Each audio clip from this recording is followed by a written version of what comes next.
Hi అండి, నమస్తే. నేను ఇందిర. మనకు ఇంట్లో కొబ్బరి చిప్ప ఉంటుంటాయి కదా, మనకు ఫ్రెష్గా అప్పటికప్పుడు కొట్టినది కానీ ముందు రోజు ఉండేటివి కానీ ఉంటుంటాయి కదా. ఆ కొబ్బరిని తీయాలంటే చాలా ఇబ్బంది పడుతూ ఉంటాము. ఎంత గట్టిగా కొట్టినా కూడా మనకు కొబ్బరి అనేది మనకు బయటికి రాకుండా ఉంటుంది.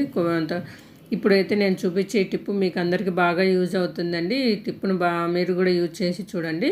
ఇప్పుడు స్టవ్ వెలిగించుకొని లో ఫ్లేమ్లో స్టవ్ మీద ఒక చిన్న ప్లేట్ లాంటిది పెట్టేసి దాని మీద ఈ కొబ్బరి చిప్పను పెట్టండి. ఈ కొబ్బరి చిప్పను మనం తిప్పుకుంటూ వేడి చేసుకోవాలి. మనం లో ఫ్లేమ్లోనే పెట్టేసుకొని చుట్టూ ఇలా తిప్పుకుంటూ మనం మొత్తం వేడి చేసుకోవాలండి. ఇలా వేడి చేసుకుంటే మనకి ఈజీగా వచ్చేస్తుంది అనమాట. మనకు మిగతా మామూలు అప్పుడు చేస్తే అసలు రాదండి. ఇప్పుడు వేడి చేసినాం కాబట్టి ఈజీగా వచ్చేస్తుంది. చూడండి, నేను కూడా చూపిస్తున్నాను. ఇప్పుడు చిన్న క్లాత్ పట్టుకొని ఎందుకంటే కొంచెం వేడిగా ఉంటుంది కదా, వేడి మీదనే తీసేసినాం అనుకో ఈజీగా వచ్చేస్తుందండి. ఈ టిప్ అయితే బాగా యూజ్ అవుతుందండి. మీరు కూడా తప్పకుండా ట్రై చేయండి. ఈ టిప్ మీకు యూజ్ అవుతుందని అనుకుంటున్నాను. యూజ్ అవుతే ప్లీజ్ లైక్, షేర్, సబ్స్క్రైబ్ చేసుకోండి. ఓకేనండి. చూడండి ఎంత చక్కగా ఊడొచ్చేసిందో. మీరు కూడా తప్పకుండా ట్రై చేసుకోండి. Okay, bye.